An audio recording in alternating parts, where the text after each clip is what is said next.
Overnight, Israeli swarming drones have invaded the Gaza Strip on Friday morning, so they killed around 30 Gazans, including children. Over 2 million Yemenis marched in several cities in solidarity with the Palestinian people and against the genocide that Israel commits in the region, aided by the United States. And South Korean protesters gathered near the residence of impeached President Yoon Suk Yeol to demand his detention after investigators called it off. Hello and welcome to From the South. I'm Alejandra Garcia from teleSUR Studios in Havana, Cuba. We begin with the news.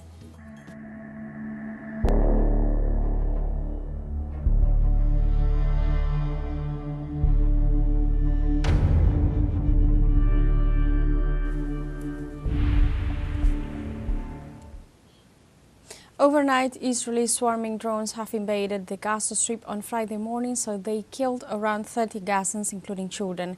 At the Al-Aqsa Matis hospital, the staff referred to that tens of women and children were hit to death in the middle of the Gaza Strip, including Nusayrat, Sawaida, Maghazi and Deir al-Balah areas. Meanwhile, Israeli forces issued an order to evacuate immediately the Indonesian hospital, which is full of women and children, some injured who cannot even move in northern Gaza, whereas the regime keeps on firing nearby that care center. Currently, the Israeli army aims at broadening its operations in that zone. Nonetheless, both Israeli and Palestinian sides are negotiating a ceasefire, among other issues, with mediating nations as Qatar and Egypt.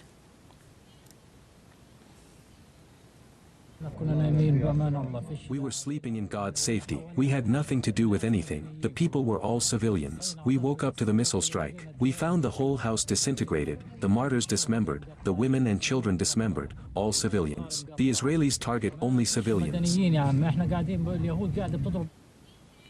Drinking water contamination rates in the Gaza Strip have become a cause of concern in the midst of the genocidal siege launched by Israel.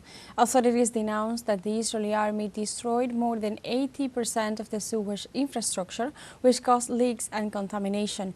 It also warned about the lack of this vital resource in the enclave, which aggravates even more the humanitarian crisis, since more than 75% of the wells in the city were totally or partially damaged. The cuts to external supply, the systematic destruction of facilities, and the deliberate obstruction of aid have reduced the amount of water in Gaza by 94%. The Palestinian Defense Ministry reports a worsening of the humanitarian crisis in the Gaza Strip following heavy rains and flooding that have severely damaged tent camps and temporary shelters. In this regard, emergency services informed that areas in southern, northern and central Gaza have been rendered uninhabitable due to flooding that has left dozens of makeshift shelter tents with more than 30 centimeters of water inside. Furthermore, the situation is aggravated as thousands of Palestinians also face adverse weather conditions due to the severe cold temperatures.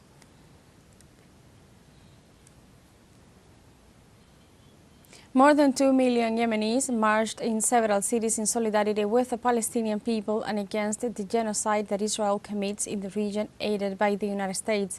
The crowds gathered at the main squares of cities nationwide to reaffirm the victory, resilience and loyalty to the peoples of Palestine and Lebanon. The participants carried the flags of the three countries as well as those of resistance movement and pictures of the Ansar Allah's leader.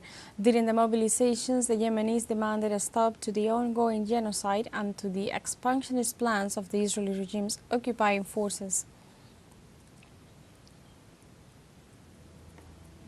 And now we have a short break coming up, but first remember you can join us on TikTok at teleSUR English, where you'll find news in different formats, news updates and more.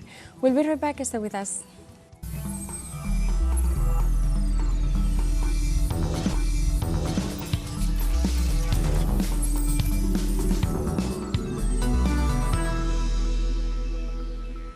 Welcome back to From the South. In the United States, 2 people were killed and 18 injured when a small plane crashed into the roof of a commercial building in Southern California on Thursday. The crash occurred at 2:15 p.m. local time in Fullerton, California. Firefighters and police arrived on the scene, fought a fire that broke out and evacuated surrounding businesses. The fire damaged the warehouse, which appeared to contain sewing machines and fabrics. The building was occupied by Michael Nicholas Designs, a manufacturer of furniture upholstery. The Fullerton Police Department said the pilot died in the crash. 10 people were taken to the hospital and 8 were treated and released at the scene. 2 deaths have been confirmed.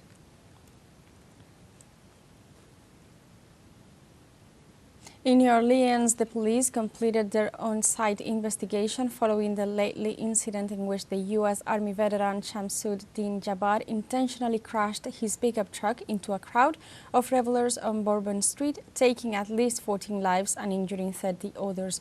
Locals have paid tribute to the fatal victims by creating a makeshift memorial nearby, in which they have laid 14 yellow roses along a wall, erected crosses, and even in indie jazz band performed a traditional music in homage to them. In addition, workers around the place said to be sad, uptight for the rapid reopening of the site, as well as they are frightened into their future safety as violent incidents are on an upward trend lately in the neighborhood.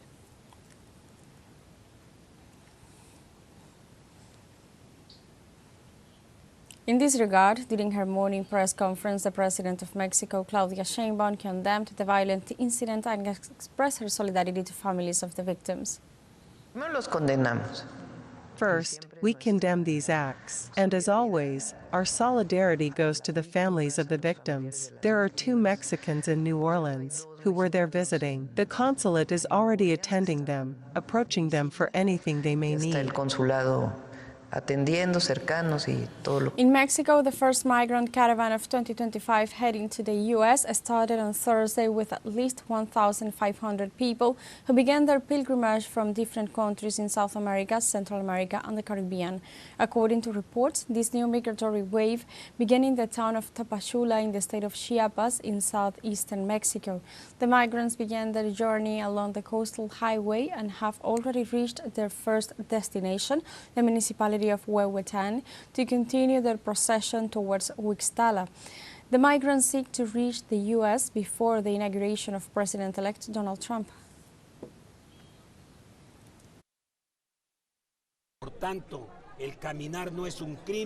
Walking is not a crime. The comrades are going to do it. We ask Dr. Claudia Sheinbaum Pardo to help migrant women and children and not let them walk. Provide them with buses to get to Mexico City.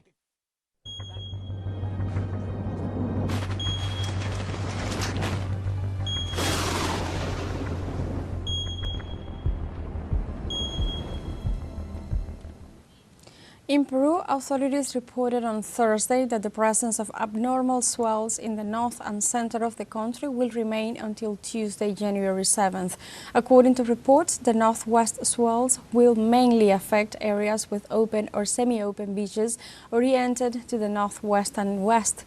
Since last Friday, especially in northern Peru, large waves have damaged dozens of boats and caused flooding in coastal towns where water has reached businesses and homes, and the closure of 101 ports. Authorities recommended that the coastal population and people involved in fishing, sports and recreational activities take safety measures to avoid accidents and follow the provisions of the corresponding port authorities. The National Meteorology Service of Bolivia maintains the orange alert in 7 departments due to rains. The agency forecasts cloudiness, rainfall and thunderstorms for the next few days. The alert is especially directed at areas where rainfall is constant, which increases the risk of river overflow. In this sense, the authorities called on the population to take the necessary precautions during the holiday season.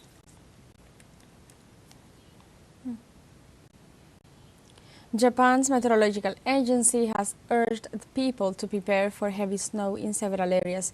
A cold air mass caused snowfall that could intensify and reach up to 50 centimeters in the Tohoku Baku region.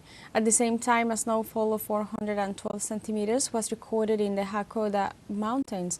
In this regard, the Meteorological Agency advised citizens to be alert of the possibility of lightning, hail, tornadoes and gusts of winds, as well as possible traffic disruptions or accidents caused by the accumulation of power lines and trees. We have a second short break coming up, but before we invite you to visit our YouTube channel at teleSUR English, there you'll be able to rewatch our interviews, top stories, special broadcastings and more. Hit the subscribe button and activate the notification bell to stay up to date on the world's most recent events. Find a short break, don't go away.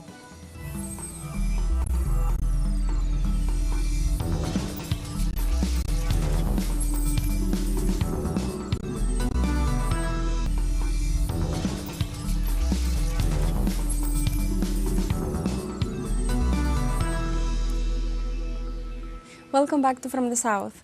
South Korean protesters gathered near the residence of impeached President Yoon Suk Yeol to demand his detention after investigators called off an attempt arrest operation. Precisely, the failed imprisonment occurred when law officials were outnumbered by protesters and the president's security staff. The Constitutional Court then announced that the first oral arguments for the impeachment trial against the head of state will be held on January 14th upon completion of its preparatory procedures. Demonstrators against Yoon are being led by the South Korea Confederation of Trade Unions, which declared on Friday afternoon that they are organizing a mobilization that will last through the night.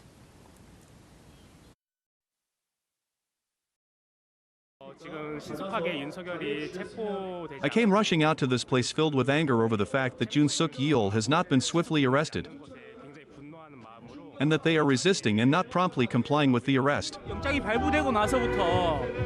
Ever since the warrant was issued, I have been anxiously waiting for it to be executed. This morning, when I heard that the Corruption Investigation Office had set out, I fervently hoped that he would finally be arrested. However, on my way here, I heard that the office had withdrawn, and I felt utterly disheartened and furious, with no way to express my frustration. That is why today, I am determined to see Yoon Suk Yeol arrested and brought to justice, after which I plan to return to Daegu. In South Korea on Friday, authorities began lifting the wreckage of the Jeju airplane that crashed on December 29th at Muan Airport. By using large cranes, sections of the aircraft's scorched fuselage started being lifted, including parts of the engine and the tail. According to on-site investigators, this phase of the recovery operation is expected to uncover more human remains from the 179 fatal victims of the Flight 2216 crash. In this context, examinations are being conducted to identify the still unknown cause of the incident, with police vowing to determine the responsibility swiftly, while the nation's transport ministry stated the procedure could take 6 months to 3 years. In Lithuania, heavy rains led to overflowing rivers in the western region, prompting the government to declare a state of emergency. Rainfall caused the water level in the Minija River to exceed the natural level, while the Akmian River also approached its limit height. Similar concerns over the rising waters triggered an official state of emergency in Kretinga and in several villages of the region. In the past 24 hours, the water level of the rivers has risen by an average of 192 centimeters, while rescue services remain on high alert. In Serbia, as part of a set of new social policies, the mayor of the capital city, Belgrade, has declared free access to public transport as of January 1st. The measure, according to Mayor Aleksandar Sapic, will prevent monthly, annual or discount tickets, making the city the first in Europe with more than 500,000 inhabitants to have transport free of charges. In this context, it is expected for citizens to use public transport more in order to reduce traffic and avoid environmental pollution.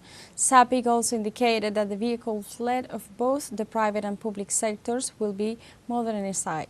Belgrade, home to almost 2 million people, suffers from usual traffic jams as the number of cars increased by 200,000 in the last decade. In Montenegro, thousands of residents gathered in Cetinje to honor the 12 victims killed after a shooting in the small town. Government authorities declared 3 days of national mourning and cancelled all planned New Year celebrations throughout the country. Statements from the town's residents point to the government's inaction in the events that have been taking place for the past several years. With a population of around 620,000, the small Adriatic nation is known for its gun culture, with many of its citizens traditionally owning weapons. Armed forces of the Democratic Republic of Congo reported clashes with rebel groups of the March 23 movement and insurgents from Rwanda in the province of North Kivu. The clashes took place in two axes of the territory of Masisi, where civilians affirmed that the offensive produced the advance towards Katale, a few kilometers from the capital. During the attack, at least 2 civilians, among them a child, were wounded. These actions violate the ceasefire agreement with Rwanda, causing Kinshasa to accuse Kigali of supporting the armed groups.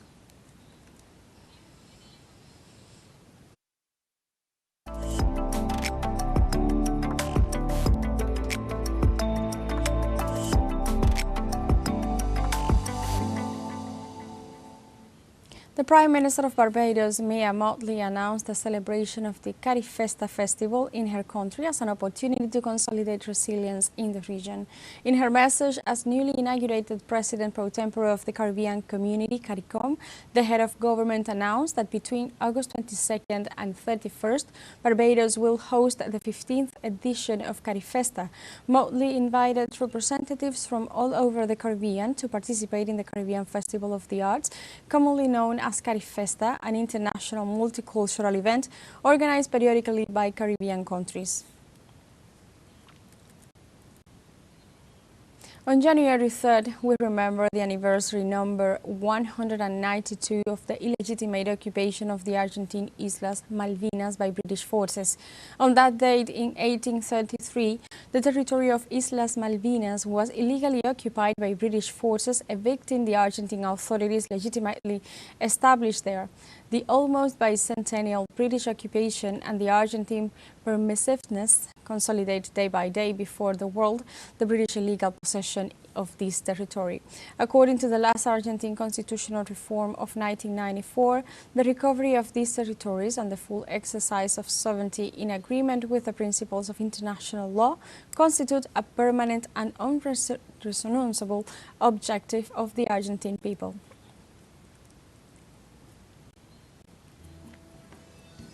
We have come to the end of this news brief, but you can find this and many other stories on our website at telesurenglish.net and join us on social media. We are on Facebook, X, Instagram, Telegram and TikTok as well. For Telesur English, I'm Alejandra Garcia. Thank you for watching.